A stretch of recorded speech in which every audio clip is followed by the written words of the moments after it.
On Thursdays, all guests get to show up with their favorite sales / marketing / business tool that they use or love or depend on, and absolutely would recommend without reservation to anyone who's doing this kind of task or wants to automate X or Y. So today we have John, we have Dr. V. I have one that I use. It revolutionized my business. It won't revolutionize yours, but it will help you in a very specific way, and it's amazing. I'll go last. And so, guys, who wants to volunteer to go first and show off? John does. Yeah, I knew you were going to say I was that. going to feature my coffee maker, but I decided that was okay. Well, that's the only thing that keeps you alive, so that's not surprising. Anyway, wow, sorry, that was a little harsh.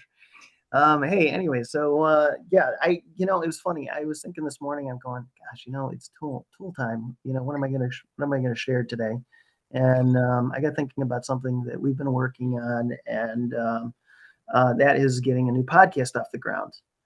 And so many people are kind of like stuck in the, oh my gosh, there's like a million podcasting tools.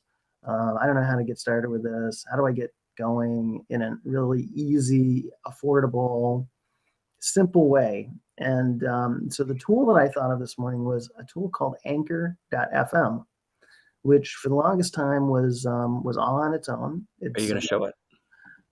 I'm going to try. I don't know how this is going to work. But it's always challenging desktop versus others. If you can put the link in the chat, I'll put it in the general chat for everybody. All right. Is it just the word Anchor, ANCHOR? ANCHOR.fm. Okay. Correct. And so Anchor now is part of Spotify. And I'm going to just try to... what isn't part of Spotify these days? Yeah, it's actually true. It's funny. Anchor originally just started on its own. And I'm not surprised that Spotify picked it up because so many people want to have their podcasts on Spotify.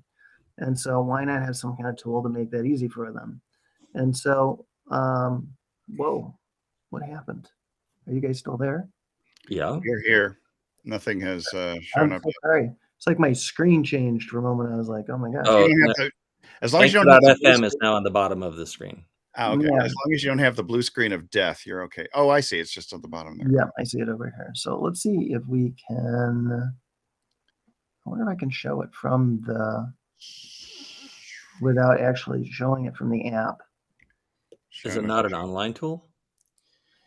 It is an online tool, but you mostly use it from an app. Okay. It's predominantly iPhone. I believe it's also Android now. Oh, so it's phone-based podcasting. It's mostly phone-based. Yeah. And I'll tell you the reason why it's phone-based. The reason why they made it phone-based is what's the most common issue that people have with trying to make a podcast? They're all going, how in the world am I going to record this thing? I don't have the right microphone. I don't have the right gear. And it just makes things crazy. Mm-hmm. So what they did is with Anchor, they have it set up so that you and I, like, let's say, Dean, you and I are making a podcast with Anchor. We literally connect through the phone, and we're able to talk back and forth, right, and do the whole thing right from our cell phones, and it creates a great recording. There's no problem with that, and like I said, it's got great features. It's part of Spotify. It makes the recording part simple, which is usually, like I said, one of the most difficult things people have in getting started. Unlimited hosting, distribution to all your major places that you want to distribute a podcast to. You get analytics, monetization. It's very inexpensive to get started in an arena where Libsyn, SoundCloud, they all have some other expenses. Blueberry, sure. And so this kind of keeps your costs low. It's a great place to just get going and learn podcasting in a very easy, simple manner. And I do believe, don't quote me on this, but I do believe it may still even be free. I think it still is. You but can't. I don't know I last. can't figure that one out. But anyways, let me. Well, I mean, wow. because Spotify having purchased it, I think they're pouring some money in there, but I think they want to monetize it. Yeah. So, The other one that I was thinking of too, this morning. It's also a pretty good podcasting program. That's a little similar. Is the one what's the one that Sue recommended to us, Dr. V? oof. Uh, it begins with an A. Audition. Audible Audition. No idea. Audacious. I don't know. We'll I get don't know. I can't up remember. here later.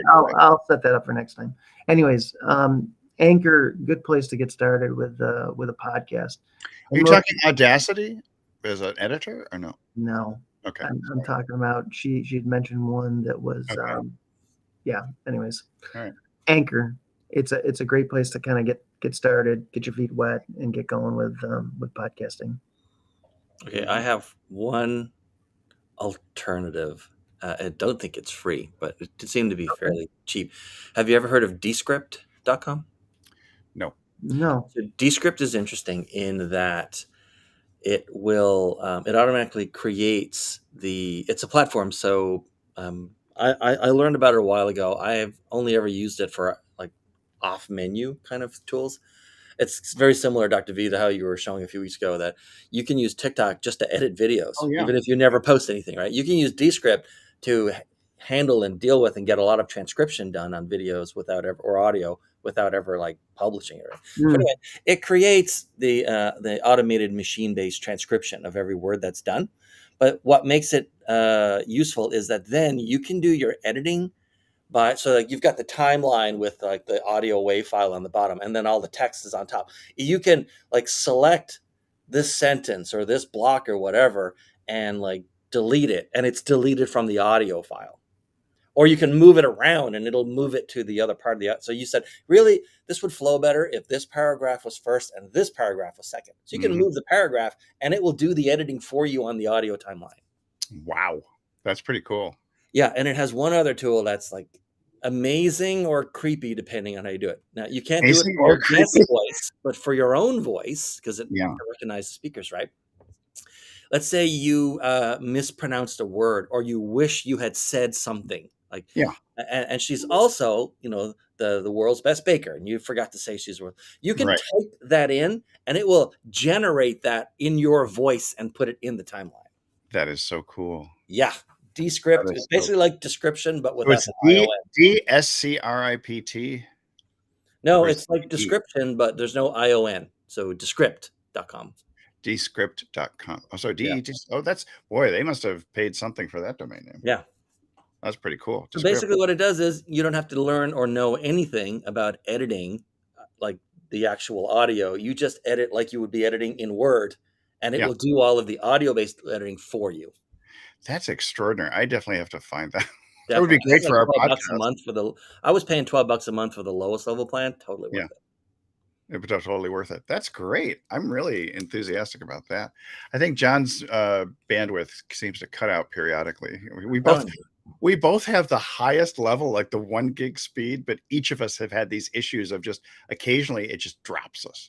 Yeah. And we don't know why. So we have very fast uploads and downloads when it's working. So that would be a tool that we'd look at. Hey, let me get to my stuff here. I think John is rejoining at some point. I have fewer tabs open for you today. That's a nice change. It is amazing. It is totally amazing. Can you see this? Oh, no, he's back. There it is. Oh, there we go. Finally up here. Boom. Yeah, just shoot me. Shoot you? Yeah, John says it's a rough morning. Well, I figured Have maybe you tried turning it on and off again? Turn it on. Yeah. Have you tried unplugging? I actually figured yesterday maybe it was my other computer, and I tried the one that I had no trouble with before, but I'm still having trouble. So you need a new modem, my friend. No, I need a new phone. I need a new service provider. Broadband provider. Yeah. Yeah, that I think is what it's close to. So I really wanted to show you TikTok analytics today, but we still haven't mastered the art of, showing the phone in Restream. At least I haven't. I mean, maybe you Okay. have, Dean, but that just confuses me. I can do it in Zoom really easily, but not here. Mhm. So this is my tiny Instagram account, and I'm posting mostly reels on a regular basis through here. Sure. So you get the occasional post here. I tapped into Top Gun with this little reel, but what I like is in the handheld version, actually, and doing the analytics, is just being able to pop in, and maybe we show this at some other time. I wish I had the screenshots of it, but it'll show you in a graphic form under Instagram Insights, but only if you have the business account. So if you have a personal Instagram account, you need to change it to business because you mean business. And when you click that, then you can go down and you can look at all the different, how everything is functioning, from, how are your lives doing? How are your static posts doing? How are your reels doing? And the information on the reels is really interesting. But within Meta Business Suite is where, and I think I'm showing my account. Yeah, I don't want to show a client's account or my wife's account to get in trouble that way. Yeah. You can really start looking at in this section in here, which is insights. And insights to me is one of the most valuable things, not because I'm looking for vanity metrics, but I want to see in some ways what's performing well, what's not performing well. And so as I get into the results section through here, I can start seeing what's happening with my Instagram posts. Okay.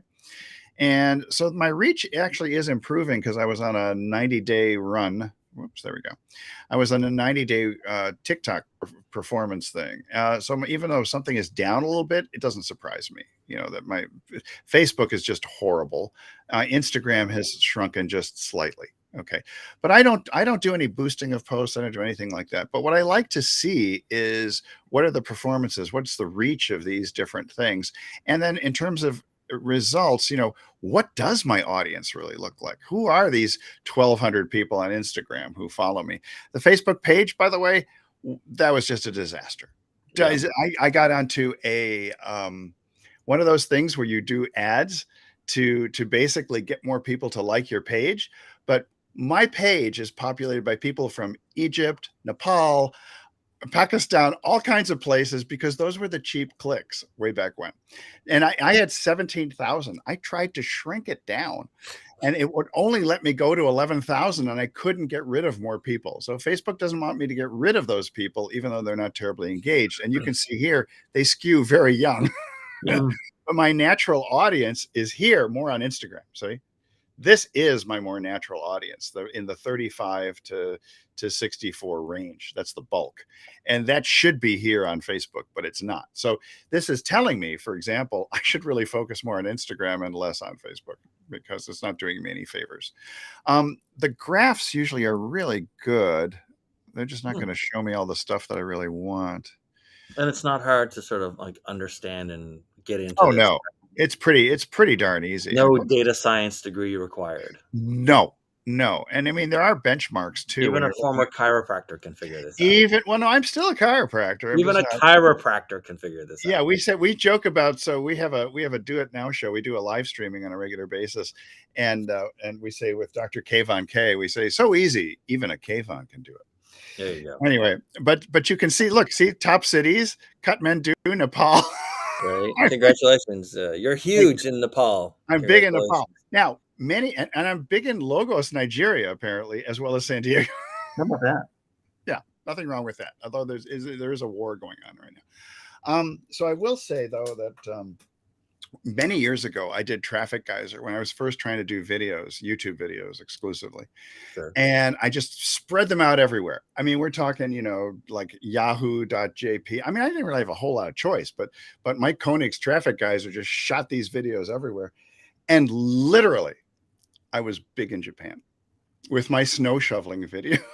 And it was hilarious. But that was a tool gone wrong, because I was really trying to do local marketing. Anyway, so I want to show you the Instagram, the mobile interface, but I can't do that today because my phone was at 0, and also we haven't quite mastered the screen sharing. Oh, okay, gotcha. Yeah, the screen sharing thing. All right. But I just do find it's very interesting. I skew older on Instagram, and you think that, Instagram was one of those places. The TikTok thing is probably going to show something similar too, because I'm really big nowadays on short form video. I'm trying to master, how can I get a message through in 15 seconds, 60 seconds, like a commercial, really. Right. Mhm. You know, and to me, with such limited attention span in the world nowadays, it's just a big thing for me. And by the way, when you have the phone, I found out that those of us who have Instagram Live, we all have the capability of doing short form video vertical on LinkedIn, which is Yes. hilarious to me. Yeah, anyone can do with the LinkedIn app can do video live streaming or short form video, I should say, on Mhm. LinkedIn Yeah. just with their phone. You Yeah. don't need a LinkedIn Live Mhm. authorization or anything like you would for Yeah. like for instance what we're doing right now. Right. Exactly. But now I realize I am big in Kathmandu, and so maybe I should visit there and say You hello should to all my visit and enjoy your celebrity status. enjoy my celebrities, Yeah, locals. man. International digital marketer and mindset coach, appearing now in Kathmandu. All right, so that's what I have for now. But I really do love the numbers, and you would think that I wasn't as much of a stats guy. My wife is a stats nerd, like Right. two-tailed t-test, everything, like the whole thing. But I like these numbers because of the visuals. By the way, if I can see here, okay, Instagram, I've got this 35 thing going on here. Apparently, in that 45 to 50, the 45 to 54 is perhaps the strongest because it's equal in men and women. But as we go, for the most part, I think in clinical practice, it was the same story. That I tended to attract a lot more female patients than male. And some people, it's like 60-40. I think for me, it was like 70-30. It was like 70% female, 30% male. But just, maybe I was a sympathetic ear or something. Who knows? Maybe. Anyway, so let me get out of this screen share here. Boom. Okay, so yesterday I did the latest webinar that I've been doing, right? And I can't stop the screen share. Oh, you're sharing your screen. mine's sharing now. You don't worry about it. Okay, So, that's over the last several years, especially with the rise in sort of YouTubing and live streaming and smartphones, Yeah. these sort of and this is not actually the tool that I want to talk about, but it's the requirement to use the tool I'm talking about. So these sort of teleprompter setups, it just fits on top of and the price has been pretty stable. They tend to increase the build quality and they tend to increase the features. This one comes with a remote control, I guess, so you can do something with it. But all it is it's just a tripod, which you can pick up on Amazon for $20. Yep. And then you've got your camera or your phone. If you're going to use your phone as a camera, and it just bolts on. And what happens is this sort of device, which weighs, I can tell you, normally like anywhere from 1.5 to 3 pounds, it attaches to the top of the tripod, and then the camera attaches to the thing. And really, it's kind of hard to tell, but the main point of this whole thing is this iPad right here that my mouse is over. So this is essentially just it's about the size of a piece of paper mirror, one-way mirror, like you'd see in a police interview room. It's called split beam mirror, split beam glass. How often have you been in police? And it's on a hinge, and then so this is the mirror, and then this part here is just a plastic like tray, and your iPad sits flat or lies flat on the tray with the screen facing up, and it reflects. You can see that in this picture. It reflects off of the glass. Now the camera, which is on the other side of the mirror, can't see the words. So it shoots through and you're just looking at the screen and like reading what's on it, but the camera doesn't see the words. So it just looks like it's shooting you and there's nothing in between you and the camera. That's the whole point of the one-way glass.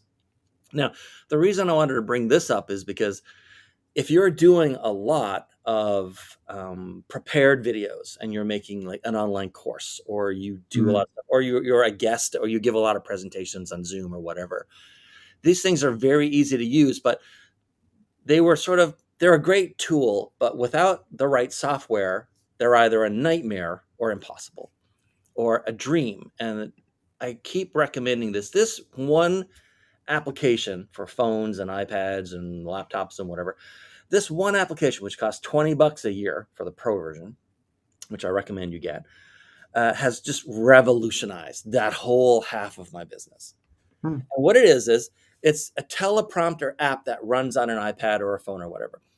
The trick to why this one is so much better than anything else I've ever tried, and continues to be my go-to application for years and years now, for I think 4 years now, is that we think of a teleprompter app, or if you've ever tried out a teleprompter app in the past, what happens is you either paste in or download from Google or Dropbox or whatever. You sort of, after you've written your script, you sort of paste it into the application, and then there's a play button. You click play, and it starts scrolling. And even for as many times as I've used a teleprompter and as much time as I spend in front of a camera, I mean, with a face like this, who wouldn't spend a lot of time in front of a camera?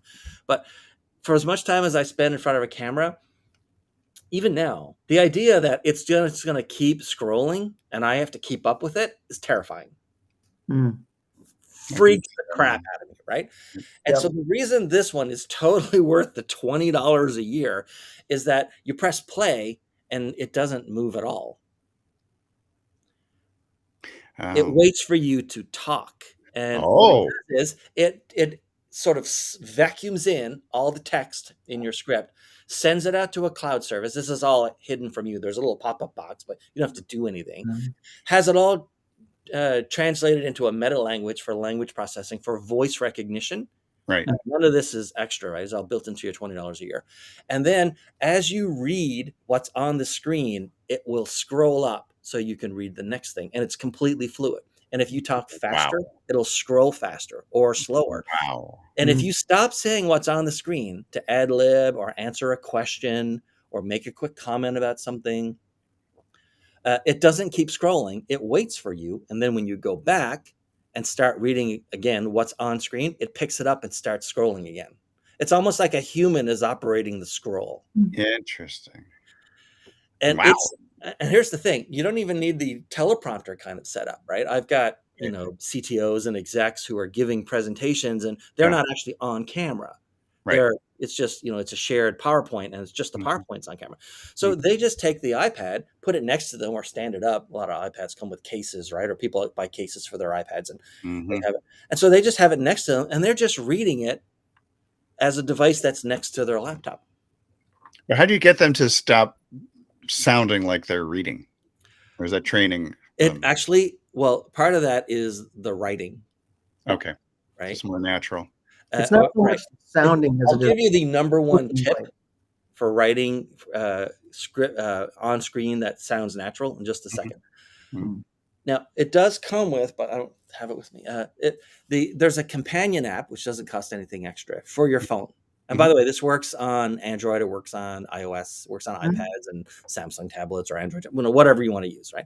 Beautiful. And it comes with a companion app for your phone in case you're using a camera or a webcam and you're not using your phone as your camera with a remote control. So just in case it ever got stuck, or just in case you're not even live, you're just making a video, you're recording a video. And you want to do another take. And so you just wanted to scroll up to the top so you can just start doing it again. It's got a little remote control app with just like 3 or 4 little buttons on it. Very easy to use to start and stop the scrolling and to move up or down manually and to scroll all the way to the top if you want to.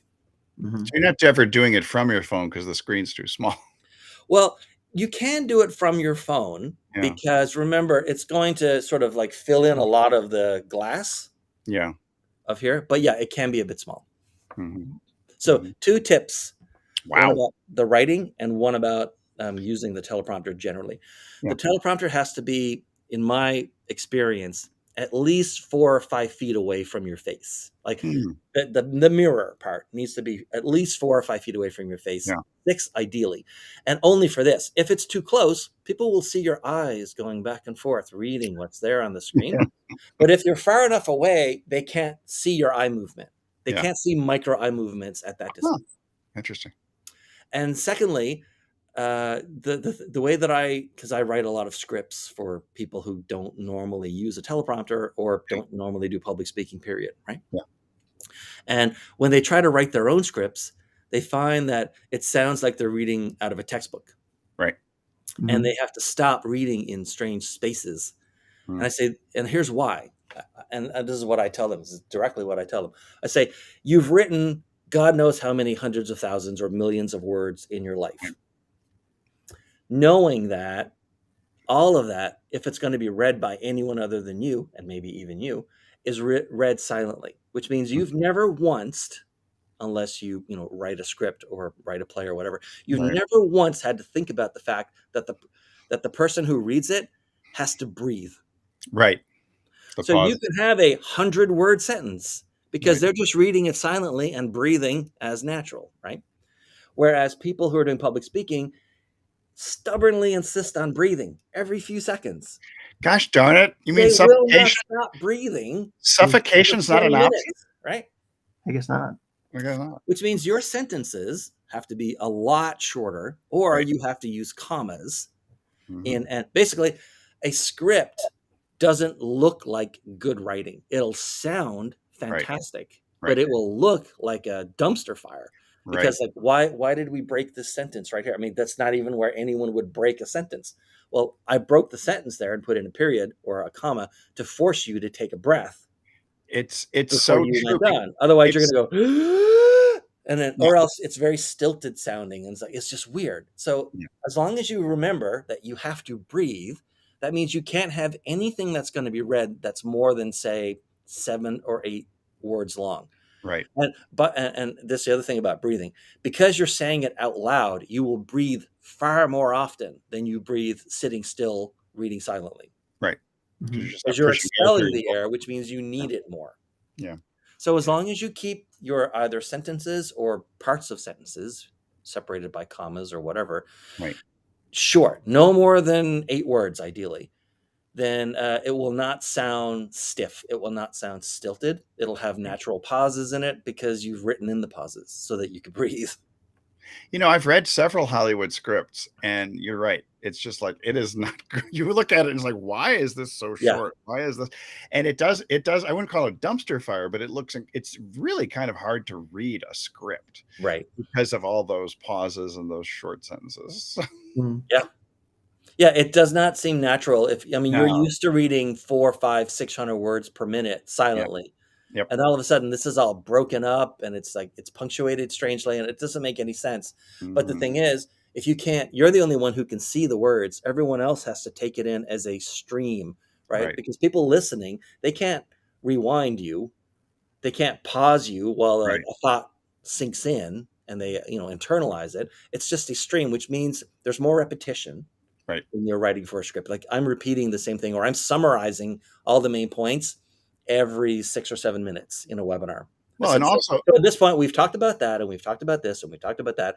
Yeah. And that's going to lead us into X. And that was my way of sort of recapping for them where we are and hooking it into the next part. But yeah, it looks crazy, odd, ugly text and ugly sentences. well, to also you read, see the but stage for them, it direction. sounds fantastic. Yeah, you see stage directions and other things and scene changes. Yeah, and in a real script, Yeah. I don't have to do any of that. In my scripts, because they're mostly for webinars and people on Zoom, the Yeah. only direction that's there is inside of angled brackets. There's a tiny 2 or 3 or 4 word description of what slide should be on screen. Right. So girl eating ice cream cone. Right. And so they should know, okay, it's time to advance the slide. And I know I'm on the right one because it's the little kid eating the ice cream cone. Doctor drinking beer. Yeah. Doctor passed out drunk. Doctor passed out, With suffocated. 22 empty, crushed up beer cans. 22 on the empty floor. cans pressed in his head. Wow. So these things have, like I said, have stayed roughly the same price. I do not own this particular one, although if I was going to buy another one, I don't need another one. I own 3 or 4 of Right. different brands, but I would buy the newer one just because I own a lot of newer equipment. It's very good value for the money, Mhm. regardless of what it is, lighting, tripods, C-stands, whatever you're going to get. I would recommend the newer. So this, at this price with a remote control, I would absolutely use that. And it's What's the newer. price? What is the Prompt price Smart point? Pro, Yeah. amazing application. And the thing is, it also separates the rehearsal and practice you do from being in front of a camera. Because remember, the iPad just sits there. You lay it in, you do your thing, you lift it out, and you go use it. Because you're not going to use your iPad just for this. You use it for all kinds of stuff, right? Right. You can be in bed and just run the thing, and it will use the voice recognition, and you can practice your presentation or speech or whatever just wherever you want. And then when you're ready to be on camera, just take the same iPad with that application running, lay it in the tray, hit the play button, go. I wouldn't recommend actually doing your presentation from bed because your diaphragm's going to be compressed. Yeah, it is. I find I cough a lot. But yeah, go to a coffee shop and just mouth the words. You're Yeah. just trying to remember your own cadence and what makes you Right. comfortable. Right. What I find is you almost never need, or my clients never need to run through anything more than 3 times with the teleprompter Really? sort of on their own, and it's enough, right? Because remember, I'm not trying to Wow. make them. They're not. We're not trying to start a political movement. We're not Okay. trying to get them to donate money. We just want them to pay attention, Got and it. not bore them. So yeah, usually 3 full run throughs with the teleprompter, so they get used to its speed and it gets used to their speed. That's plenty, and then they're good to go. Cool. That's good. This is a Great. nice PromptSmart Pro, $20, absolutely worth the money. I'm gonna buy one or pay the annual $20. And if it happens to give you an excuse to buy a new iPad, that's great. But I will tell you, I've run it on very, very, very old iPads. Really? It I've works got just generation fine. 2. I've got number 2, and it's Mm. really old. Yeah, right. And even if your iPad has like a cracked screen and stuff, none of that will appear on the teleprompter app. And so it looks just fine. So if you've got an old, crappy, half beat up iPad kicking around and you want Yes. to buy one used for $100, use that one. It's fine. It'll work great. Cool. Nice recommendation. Thank you. PromptSmart Pro. There All you right, go. that's it. We've done our half hour and we've done 3 tools. So we are done for today and we're done for this week. Yeah. Yay. I got to make a run for the border. I'm going to All Mexico. right. Okay. Run for the Good border. luck. I am. Bye. Try to avoid, Okay. By the way, I have to ask this question. I haven't been to Mexico in, my God, so long, decades now. And Oh. when I did go to Mexico, I drove in from California. Yeah. Right. And so driving into Mexico, and I don't know, this is my question. Is it still done the way that it was that long ago, where basically there's just a guy there going like this, and you just drive in? There are now some soldiers there and others. I mean, they tend But to. are you stopped with your? I mean, coming back into the no. United States, it's a long line. They check your Coming back, passport. yeah, no, coming back's a different story. Coming back, we have what's called a Sentry Pass. So Yeah. our car is actually married to our documents. And so as we go through, they say, anything to declare? And we're like, no, or, Right, just got yeah. my lunch, or, I've got some pan dulce. One time the border guy or gal wanted to, she said, there was a guy in a different location said, well, the only way you're going to get across is you're going to have to give me a couple of pieces of that sweetbread. So they'll joke with you. If they're joking with get you, into Mexico, is it still no, just getting drive in, in? you drive in, but they take a photograph of you in your car. So Right. and there's a gate, and the gate if you get the green light, the gate opens and you come through. The second stage of getting into Mexico is you're going past these border patrol people and nowadays some soldiers who are carrying these big automatic weapons and stuff. Right. So I guess if your car had been reported stolen or the police were looking for that vehicle on the American side, yeah, right. And They now, would say, hey, here's the car. We got him. But they remodeled the whole border crossing. So now there's an American crossing that you come through with photographs and stuff before you reach the Mexican one.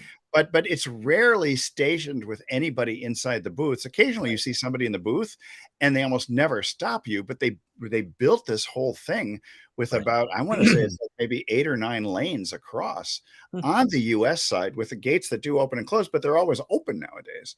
But we saw one time when they did close the gates and they're going, checking cars one by one before they ever got to the Mexican crossing. Right. So anyway, but we go back and forth so regularly, and I've driven in Tijuana numerous times on my own, but my wife doesn't like my driving, so she's the wild Mexican taxi driver. So all right, well, that's it